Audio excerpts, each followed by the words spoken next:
Hi, I'm Greg from RVHaulers. It's been 9 years since I last saw this RV hauler named Spirit. It's back in the yard, and if you're interested in seeing what one looks like after 9 years and what we needed to fix, join me in this video.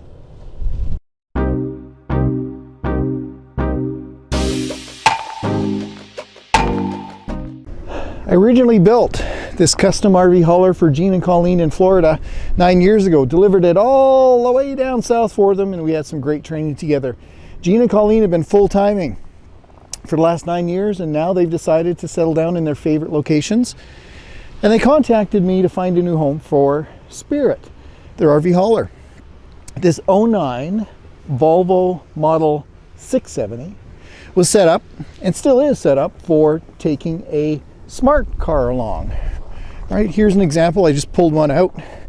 This is the RV hauler named Storm. This one is heading to new customer in Montana here next week, next Friday. But there's an example of a smart car being loaded on the back. And that's what this RV hauler named Spirit was set up to do. And what I want to show you in this video is what it looks like after 9 years. I'm really proud. I'm also going to show you the kinds of things that you can expect wear-wise and maintenance-wise as we go around this truck. Now, you can see we have the rear configuration is set up with both hitches. We've got a 30,000-pound ET Senior capable air ride hitch, and we've got the bumper pull down below as well. This one we did set up with air lines, so if you had a blue dot system on your fifth wheel, it was ready. We set up the toolbox system a little bit differently on this one. You can see we've got 2 accessible from the side and 1 accessible from the tail. Originally, we had water storage tank, a black/gray water transfer system. Now, in the 9 years, it broke. The tank got a puncture, hasn't been repaired. Gene and Colleen chose not to fix it, and we didn't repair it in this visit back to our yard either. Got the 7-foot tall drom box back there, 6 feet wide, 16 inches deep. And what I'm going to show you, let's get up close here, is over time, this is a steel drom. And right in that corner, we started to get some rust. What we did is, just to bring it back up to snuff, we took this bottom section down to bare metal, so down to unrusty, non-rusted steel, and primed, bed lined, and painted it black to match the deck surface. Something else I'm pretty proud of. Take a look at the condition of our bed liner. Preparation is key with this material, and you know, you can see where the wheel chocks, there's ones over there, where the wheel chocks are, you can see that, you know, a little bit of wear and a little bit of rust on those points. But if you look at the whole bed surface, I'm really proud of how well this stood up. Sandblasting to bare metal, proper priming, and proper commercial materials makes a bed look like this. This is not repainted. This is what the bed looks like. Now, let's talk about some graphics. If we look up here on the side of Spirit, what we did is we took Gene and Colleen's New Horizons Majestic fifth wheel, and we did some graphics that matched the color and kind of the swoops and the layout on their fifth wheel. And these are 9 years old. And a lot of people sometimes look at doing, you know, custom paint and clear coat and trying to match the rig.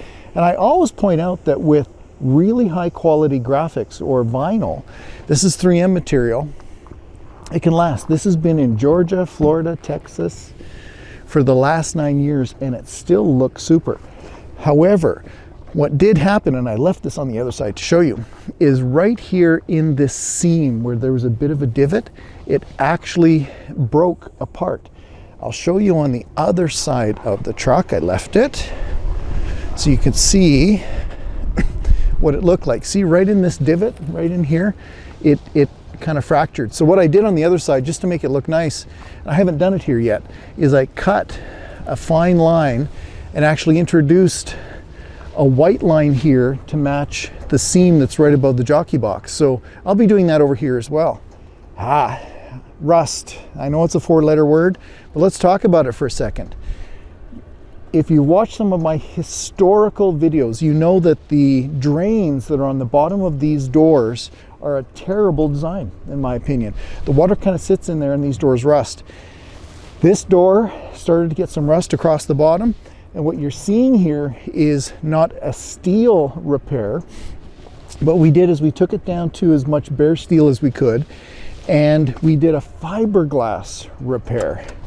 And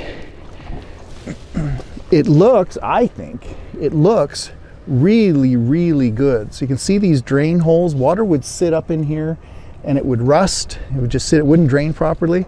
So we took this metal away and we built it back up with fiberglass. So something I always point out to people is once there's rust, you're never really going to get rid of it, right? It's inside this door, it's inside the seams, it's going to continue.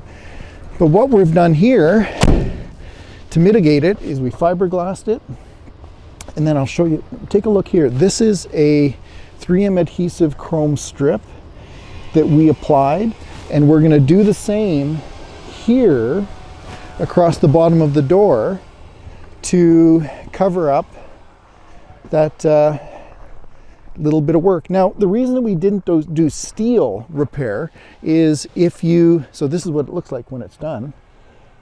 It looks pretty good. The reason we don't do steel here is, pardon me, is, you know, welding here is going to result in all kinds of new paint required, body work. You may also ask yourself, well, Greg, why aren't you just replacing the whole door? Well, these door replacements are around $1,200, $1,400 just for this steel. You have to take all the mechanical components, the glass, the trim, the interior door cards, the mechanics out, put it in the new door. Of course, you got to paint it as well.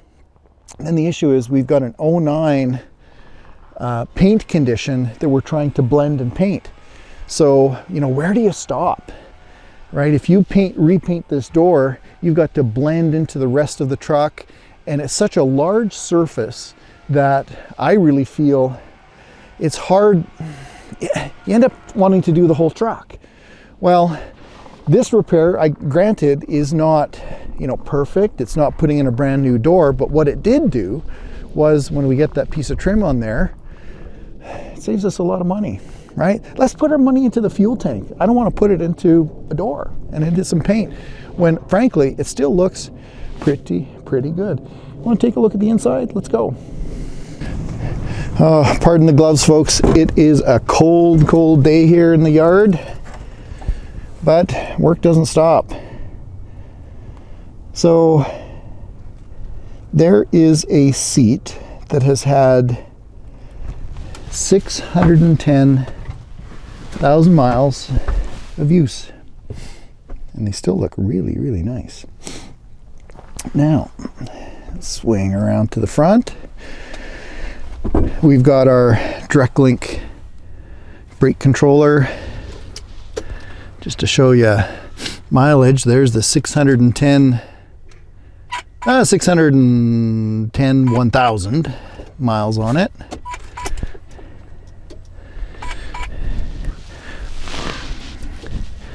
Dash plastics look still beautiful, as does the steering wheel.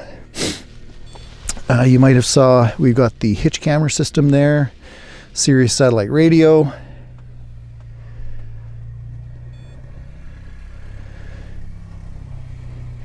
And swinging around the back, this is a workstation configuration with a little change. So we've got the fridge here, we've got the bench seat. Up here we've got the microwave and the upper bed that folds down. And right now, just as of this moment, this is still a work in progress, but you'll see that the table's not in here. What Jean and Colleen did is they temporarily had put an air ride seat here. And we're still going to work at that carpet, kind of bring it up, fluff it up a little bit. But because they had a seat here, they took the table out. What we're going to do is locate one, you know, a used one, and we will put that folding table in place to finish it off back here. We've got closed cabinet, place for the porta potty down there. And that completes our circle.